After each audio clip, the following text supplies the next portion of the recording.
বাংলাদেশ কেন এতটা অস্থিরতা হচ্ছে? কিসের কারণে বাংলাদেশে এতটা অস্থিরতা হচ্ছে? কিসের কারণে স্বৈরাচার শেখ হাসিনার পতন হয়েছে, কিন্তু স্বৈরাচারের দোসররা কিন্তু এই বাংলাদেশে অবস্থান করছে? সেই কারণে কিন্তু বাংলাদেশের এতটা অস্থিরতা, এতটা অস্থিরতা কেন? 7 কলেজ, ঢাকা বিশ্ববিদ্যালয় শিক্ষার্থীদের মধ্যে সংঘর্ষ হবে। এখানে কেন এই সংঘর্ষ? তাদের দাবি তো মেনে নিয়েছে ডক্টর ইউনূস যে ঢাকা বিশ্ববিদ্যালয়ের অধীনে আর থাকছে না 7 কলেজ। তারপরও এই যে সংঘর্ষ, এই যে মানুষের মৃত্যু, কেন? কিসের কারণে? কারণ হচ্ছে এখানে সুপরিকল্পিতভাবে ষড়যন্ত্র করছে সেই আওয়ামী লীগ, সেই আওয়ামী লীগের দোসররা। কেন? কারণ হচ্ছে ডক্টর ইউনূস যেন স্বাভাবিকভাবে চালাতে না পারে বাংলাদেশকে। কেন? এটা স্পষ্ট করেছে হাসিনা যে ডক্টর ইউনূস চালাতে পারবে না, ডক্টর ইউনূস ব্যর্থ হবে। ডক্টর ইউনূসকে নামাতে বিক্ষোভ করবে বাংলাদেশের জনগণ। এটা কিন্তু এখন স্পষ্ট হচ্ছে। জনগণ বলছে ডক্টর ইউনূস চালাতে পারছে না, ডক্টর ইউনূস ব্যর্থ হচ্ছে। কেন ডক্টর ইউনূস ব্যর্থ হবে?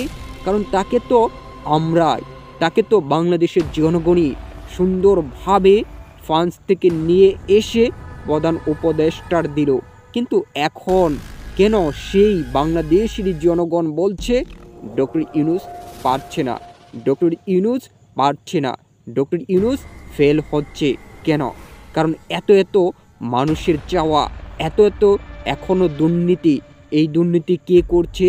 কারণ 5ই আগস্ট শেখ হাসিনা পালিয়ে গিয়েছে ভারতে।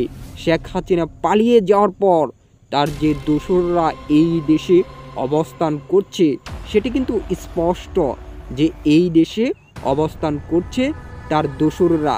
সেই কারণে কিন্তু শেখ হাসিনার এই দোসররাই কিন্তু এখন বাংলাদেশটাকে ধ্বংস করছে এবং বিভিন্ন পর্যায়ে লেলিয়ে দিচ্ছে সেই শিক্ষার্থীদেরকে।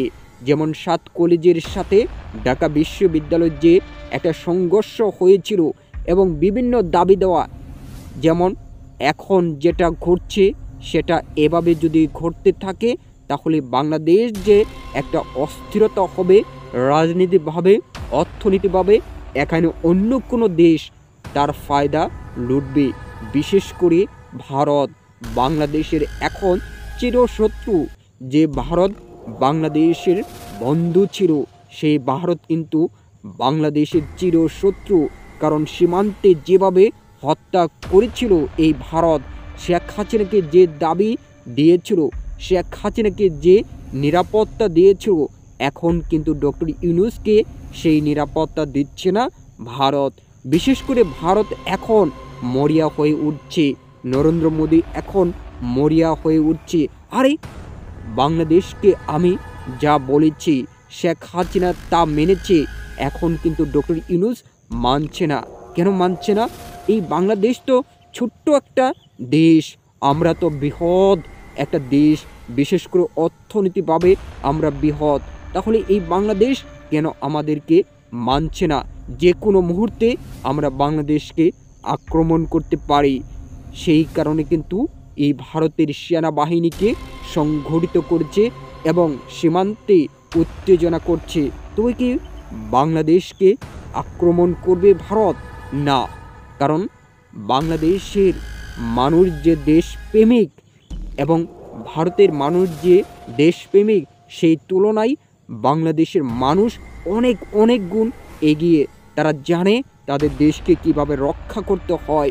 বাংলাদেশে 2 লক্ষের মতো সেনাবাহিনী আছে, কিন্তু বাংলাদেশের 18 কোটি মানুষ আছে যারা নিজের জীবন দিয়ে দেশকে বাঁচাবে।